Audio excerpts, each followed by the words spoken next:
ಇನ್ನು ತನ್ನ ವಾಯು ಪ್ರದೇಶವನ್ನು ಓಪನ್ ಮಾಡೋದಕ್ಕೆ ಅಂದರೆ ತೆರೆಯೋದಕ್ಕೆ ಕೂಡ ಇರಾನ್ ನಿರ್ಧಾರವನ್ನು ಮಾಡಿರುವಂಥದ್ದು. 4 ಹಂತಗಳಲ್ಲಿ ಓಪನ್ ಆಗುತ್ತೆ ಇರಾನ್ನ ವಾಯು ಪ್ರದೇಶ ತೆರೆಯುವ ಬಗ್ಗೆ ಇರಾನ್ ಈಗ ಖುದ್ದು ಮಾಹಿತಿಯನ್ನು ನೀಡಿದೆ. ಇರಾನ್ನ ನಾಗರಿಕ ವಿಮಾನಯಾನ ಸಂಸ್ಥೆಯ ಉಪನಿರ್ದೇಶಕರು ಈ ಮಾಹಿತಿಯನ್ನು ನೀಡಿದ್ದಾರೆ. ಯುದ್ಧದ ಬಳಿಕ ಅಂದರೆ ಯುದ್ಧ ಶುರುವಾದಾಗಿಂದ ಇರಾನ್ನ ವಾಯು ಪ್ರದೇಶವನ್ನು ಮುಚ್ಚಲಾಗಿತ್ತು.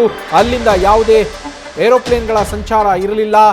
ಹೀಗಾಗಿ ಇದೀಗ ಇರಾನ್ ಮತ್ತೆ ತನ್ನ ವಾಯು ಪ್ರದೇಶವನ್ನು ಹಂತವಾಗಿ ಒಟ್ಟಾರೆಯಾಗಿ 4 ಹಂತಗಳಲ್ಲಿ ವಾಯು ಪ್ರದೇಶವನ್ನು ಮುಕ್ತಗೊಳಿಸೋದಕ್ಕೆ ಮುಂದಾಗಿದೆ ಇರಾನ್ ಸರ್ಕಾರ.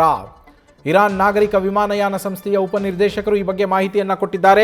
ಮೊದಲ ಹಂತದಲ್ಲಿ ಸಾರಿಗೆ ವಿಮಾನಗಳಿಗೆ ವಾಯು ಪ್ರದೇಶ ಓಪನ್ ಆಗುತ್ತೆ, ಅಂದರೆ ಕಾರ್ಗೋಗಳಿಗೆ. 2ನೇ ಹಂತದಲ್ಲಿ ಪೂರ್ವ ವಿಮಾನ ನಿಲ್ದಾಣಗಳಿಂದ ವಿಮಾನ ಹಾರಾಟ ಆಗುತ್ತೆ. 3ನೇ ಹಂತದಲ್ಲಿ ಮೆಹರಾಬಾದ್ ಇಮಾಮ್ ಖೊಮೇನಿ ಏರ್ಪೋರ್ಟ್ಗೆ ಅನುಮತಿಯನ್ನು ನೀಡಲಾಗುತ್ತೆ. 4ನೇ ಹಂತದಲ್ಲಿ ಪಶ್ಚಿಮ ವಿಮಾನ ನಿಲ್ದಾಣಗಳಿಂದ ವಿಮಾನವನ್ನು ಹಾರಾಟ ಶುರು ಮಾಡಲಾಗತ್ತೆ. ಒಟ್ಟಾರೆಯಾಗಿ 4 ಹಂತಗಳಲ್ಲಿ ಮೊದಲಿಗೆ ಕಾರ್ಗೋ ಪ್ಲೇನ್ಗಳಿಗೆ ಅಂದರೆ ಸಾರಿಗೆ ವಿಮಾನಗಳಿಗೆ ವಾಯು ಪ್ರದೇಶ ತೆರೆಯುತ್ತೆ.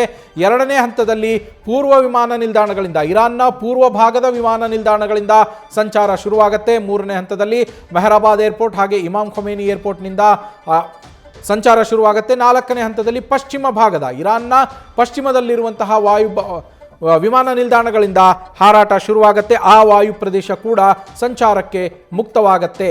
ಒಟ್ಟಾರೆಯಾಗಿ ಹಂತವಾಗಿ ನಾವು ಇರಾನ್ನ ಏರ್ ಸ್ಪೇಸನ್ನು ಓಪನ್ ಮಾಡ್ತೀವಿ, ವಿಮಾನ ಹಾರಾಟಕ್ಕೆ ಮತ್ತೆ ಅವಕಾಶವನ್ನು ಇರಾನ್ನ ಏರ್ ಸ್ಪೇಸ್ನಲ್ಲಿ ಕೊಡ್ತೀವಿ ಅಂತ ಇರಾನ್ ಸರ್ಕಾರ, ಇರಾನ್ನ ನಾಗರಿಕ ವಿಮಾನಯಾನ ಸಂಸ್ಥೆ ಉಪನಿರ್ದೇಶಕರು ಸ್ಪಷ್ಟನೆಯನ್ನು ಈಗ ಕೊಟ್ಟಿರುವಂಥದ್ದು. 4 ಹಂತಗಳಲ್ಲಿ ಓಪನ್ ಆಗುತ್ತೆ ಏರ್ ಸ್ಪೇಸ್.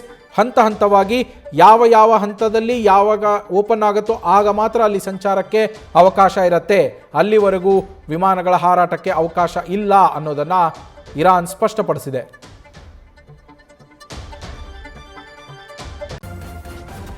ನ್ಯೂಸ್ ಫಸ್ಟ್ ನಿರ್ಭೀತಿಯಿಂದ ನಿಮ್ಮ ಪರವಾಗಿ.